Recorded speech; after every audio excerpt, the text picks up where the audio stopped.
we come across a layered society where at the very top there were the state functionaries.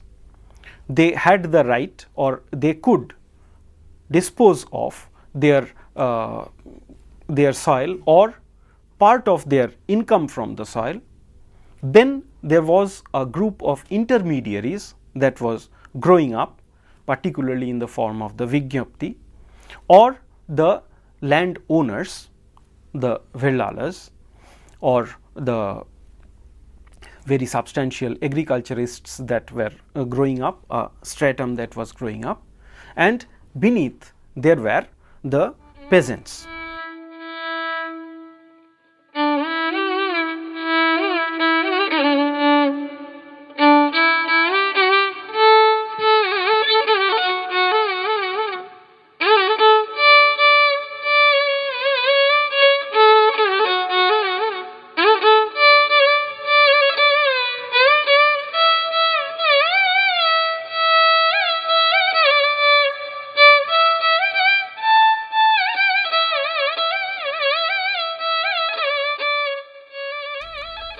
Another most important aspect that we now should focus upon, that is, the agriculture was expanding, and earlier in the Sangam period, as I have referred very cursorily, in Sangam period it was divided into 5 Tinai, of which one, the Marudam Tinai, constituted the agricultural land or the area which was conducive to agriculture, particularly in the riverine delta zone. But now, with the inception of this new kingship, the Pallava and the Pandyan kingship, we find that the agricultural zone was increasing, and that already I have referred to because of the expansion of irrigation, and particularly the tank irrigation. There were well irrigation as well, but in the case of South India, tank irrigation, unlike parts of northwestern India, was more important than the well irrigation.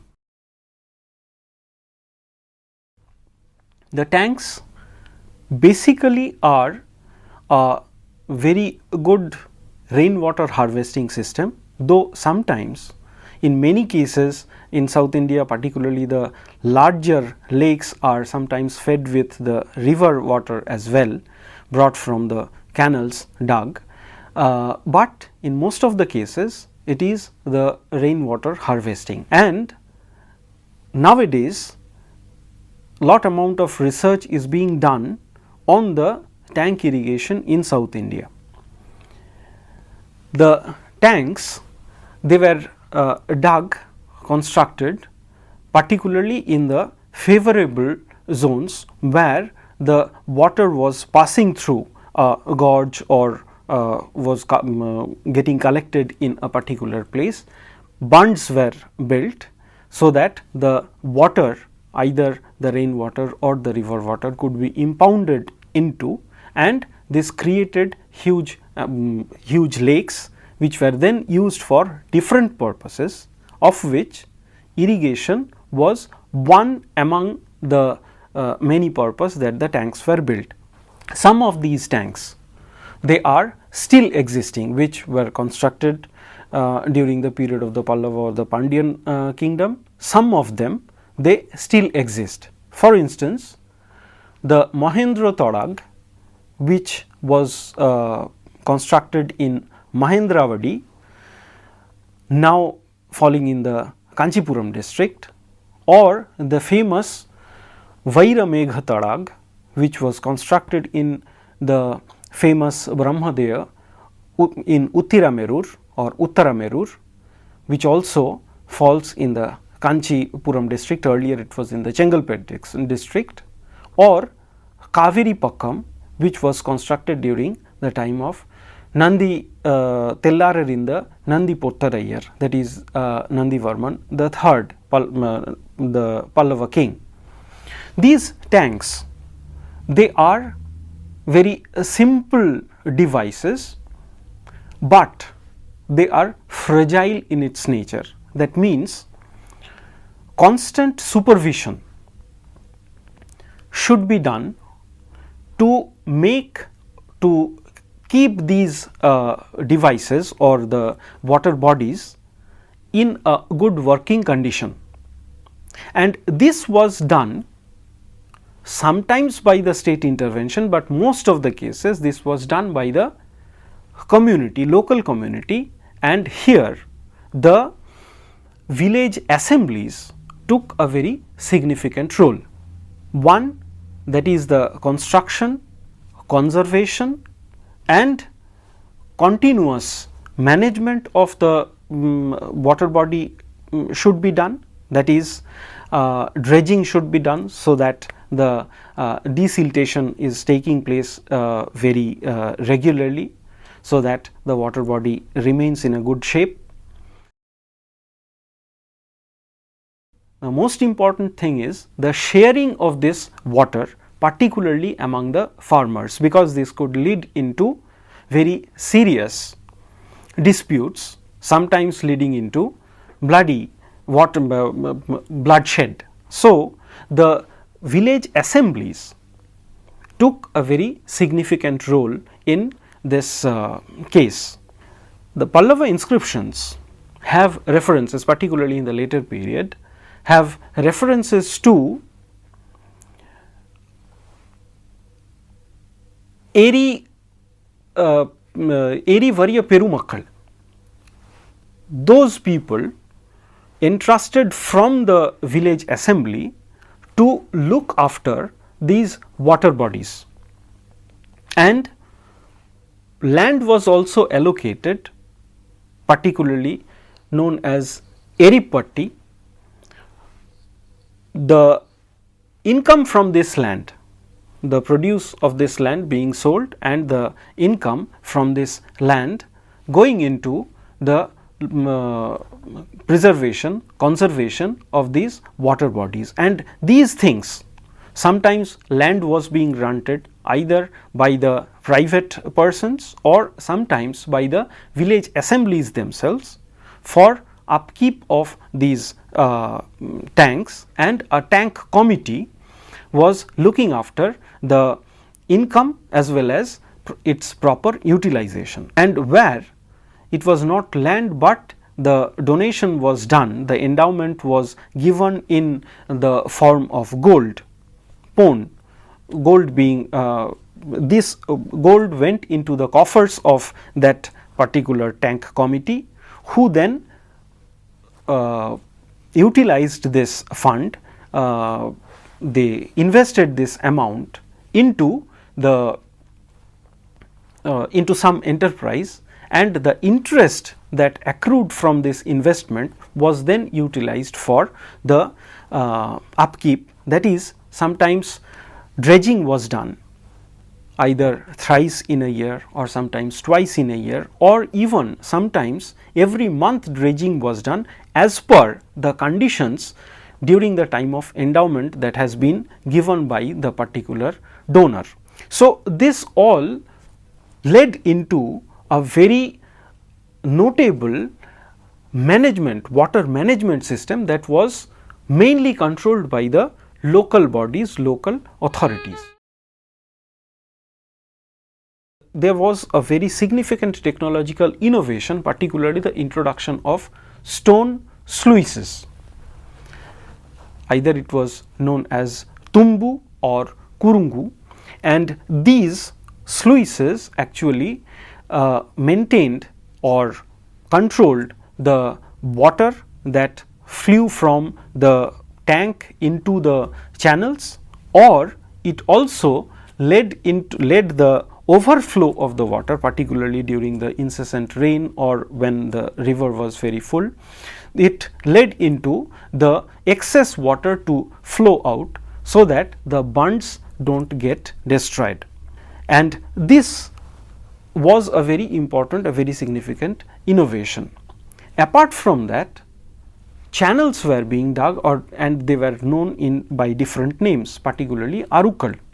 But not only Arukal, they were also known as Vayakal, Kal, Kilaikal, Odai, etc. They had different types of functions as well. The branch channels that was dug from the main channel, that was known as Kal or Odai. Then we have the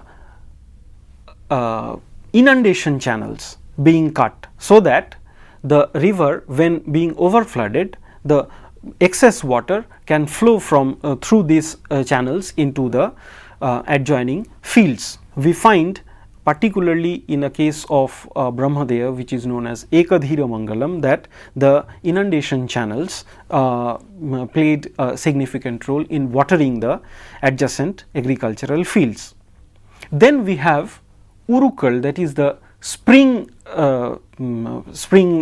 channels being cut. When the river became fully dry, then also the river was dug, so that the underneath water, the ground water can come up, which could then be used for irrigation purpose. And all these things we should keep in mind, that this was being looked after by the different committees, which was supervised by the village assembly. Whenever one person wanted to dig a tank or a well for his personal use, for agricultural purpose or otherwise, because not only agriculture, it could be used for drinking purposes as well, they had to take permission from the village assembly, and they had to pay a particular amount to the village assembly. But when the village assembly collectively took a decision of constructing a tank, they should take, or they took, permission from the higher authorities, particularly the central authority. The king and his administration gave the permission to construct the tank.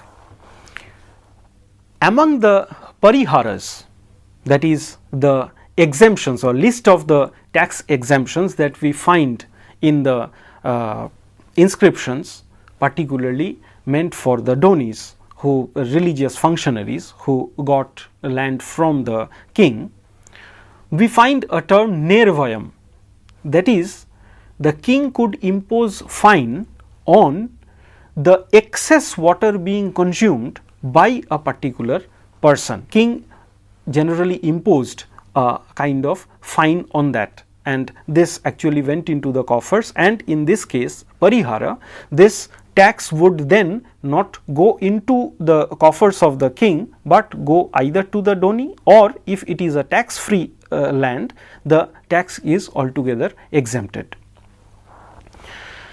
So, it shows that the control of water played a significant role for the expansion of agriculture, and this actually led into the integration of otherwise isolated agrarian zone, agrarian regions into a sprawling township, or the, as I told at the very beginning, the resource base of the state was also increasing because of these activities, particularly made by the religious functionaries as the Brahmadeyas or the temples.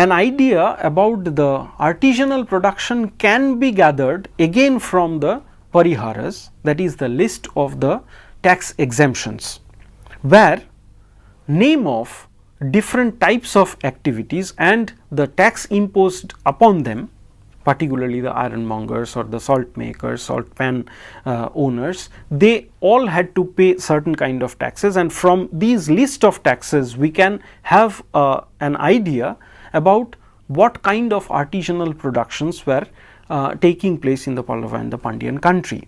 Some oblique references also help us to form an idea. Marambavai, who was the queen of Nandivarman III, when she grants a land, to a Brahmadeya, a kind of cloth merchant, a group of cloth merchant, they were entrusted with look after of this particular institution. They were known as Aruvai Vanigar. So, we can have the idea that in the Pallava period, some cloth merchants, they were also playing a significant role in society. From these oblique references, an idea about the artisanal productions can be formed.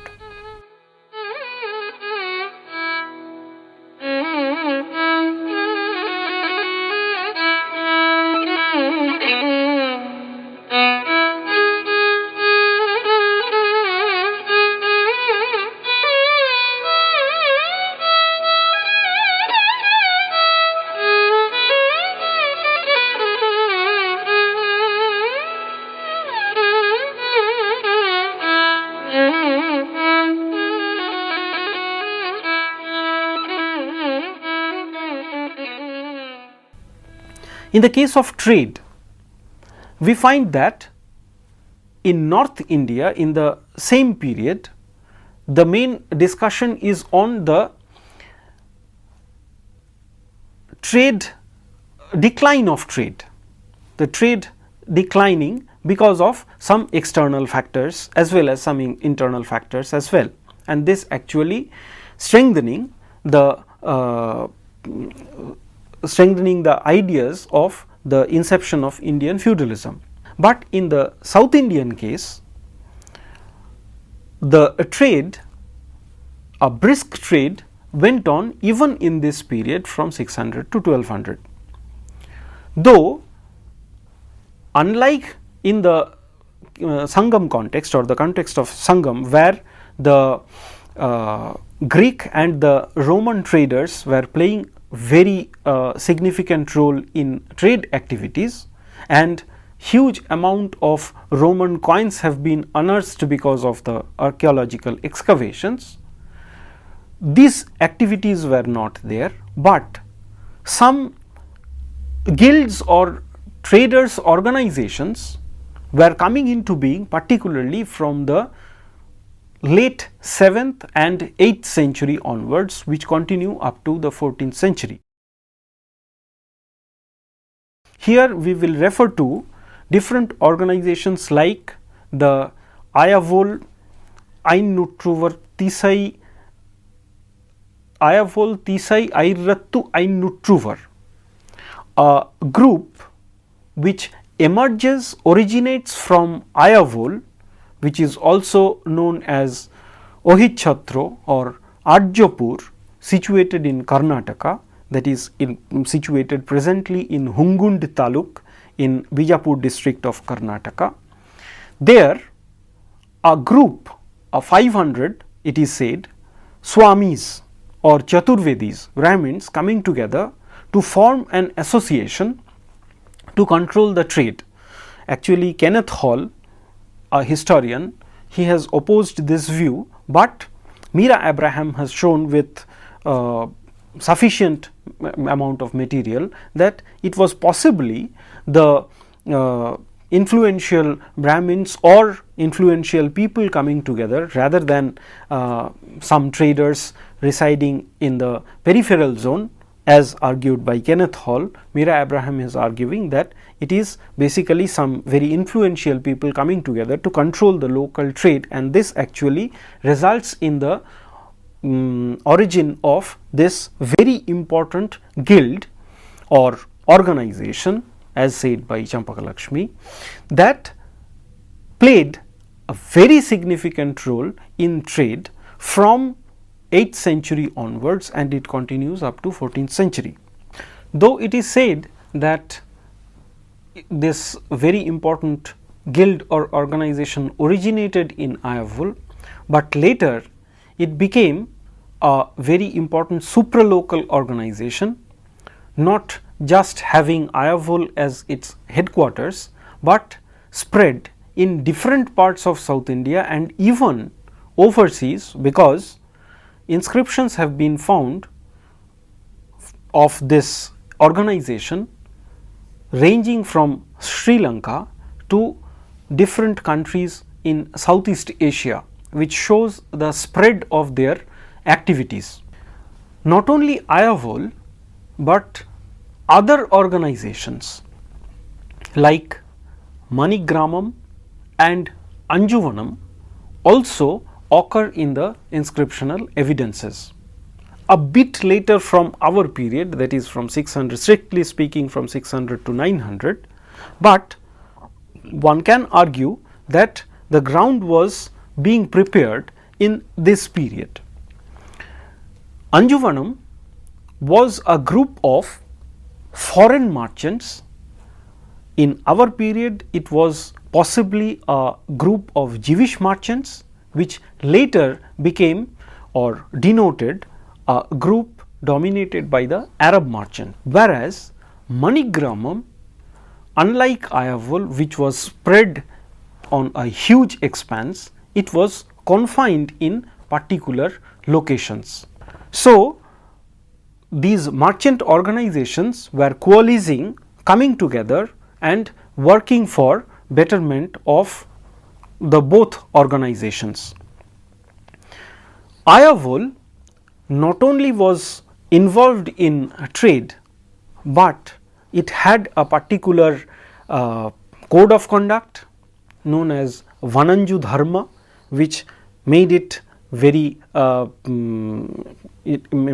distinct, very separate from other organizations, as well as the mercenary element that they involved for protection of their merchandise, either on the way when the caravan was going from place to place, or they also built up some protected establishments which were known as Eri Veera Pattana, which was protected by the Eri Veeras, the mercenaries employed by the merchants, or Munai Veeras. So, this makes the involvement of military power, adding firepower to as well as protection to the merchants or the caravans, it makes the Ayavol very significant one, very distinct type of organization, and with widespread activities ranging from different parts of South India to Southeast Asia. It makes Ayavol a very important organization of this period. This was happening, unlike the earlier period, confined to the littoral zone because of the coming of the foreign traders. This revival of trade or the expansion of trade was happening because of, it seems, the expansion of the agrarian base as a result of the expansion of agriculture from the irrigation, expansion of irrigational facilities.